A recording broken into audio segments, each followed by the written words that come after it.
அஞ்சுவது யாதொன்றுமில்லை, அஞ்ச வருவதுமில்லை. அனைத்திந்திய அண்ணா திராவிட முன்னேற்றக் கழகம் என்பது நம்மளுடைய மாண்புமிகு டாக்டர் புரட்சி தலைவரால் ஏற்படுத்திய கட்சி.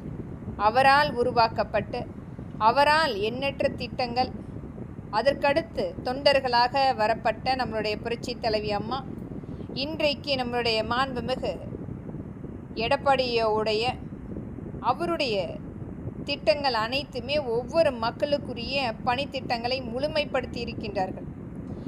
இன்றைய காலகட்டத்தில் முதலமைச்சராக அமர்ந்திருக்கும் விஜய் அவர்கள் அனைத்துமே கருத்தில் கொண்டு எந்த ஒரு பெயரையும் மாற்றாமல் ஒரு நல்ல ஆட்சியை கொடுக்க வேண்டும். மற்றவர்களுடைய உடைமைகளை பறிக்காமல், மற்றவர்களுடைய திட்டத்தை பறிக்காமல், தன்னிச்சையாக அவர்களே சுயமாக யோசித்து திட்டங்களை கொண்டு வந்து மக்களுக்குரிய பணிகளை முழுமைப்படுத்த வேண்டும். விவசாயம் மக்களுடைய கோரிக்கை என்பது அந்த கடன் தள்ளுபடி அல்ல, மக்களுடைய வாழ்வாதாரத்தை மீட்டெடுக்கக்கூடிய மக்கள் கேட்பது கடனாளிகளாக இல்லாமல் அவர்களும் ஒரு அனைத்து வகையிலுமே ஒரு நல்ல நிலைமைக்கு வர வேண்டும், அதற்குரிய வாழ்வாதாரத்தை ஏற்படுத்த வேண்டும் என்பதற்காக ஒவ்வொரு ஆட்சி அமைப்பிலுமே இதை வலியுறுத்தி கொண்டிருக்கின்றார்கள்.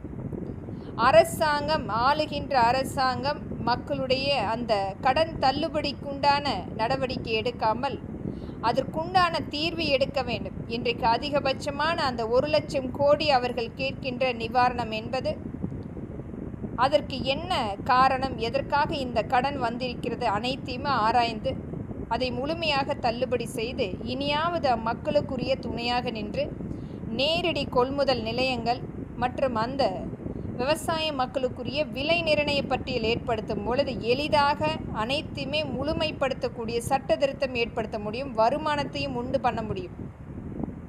ஆனால் இதுவரை அதை பற்றி வாய் திறக்காமல் மக்களுக்கு கொடுத்த கோரிக்கையையும் மறந்து ஒரு மிகப்பெரிய அளவில் சாதுரியமாக செயல்படுவதென சொல்லி மக்களை ஏமாற்றக்கூடிய இந்த நிகழ்வுகளை தவிர்த்து அந்த மக்களிடத்தில் ஒரு சிறிது காலகட்டம் தன்னுடைய அந்த அரசாங்கத்தினுடைய நிலைமை எடுத்துரைத்து அவர்களோடு சேர்ந்து ஒரு கூட்டமைப்பாக நேரடி கொள்முதல் மற்றும் அவர்களுடைய வாழ்வாதாரத்துக்கு ஏற்ப அந்த விலை நிர்ணய பட்டியல் செய்யும் பொழுது அரசாங்கத்துக்கும் லாபம் ஈட்ட முடியும்.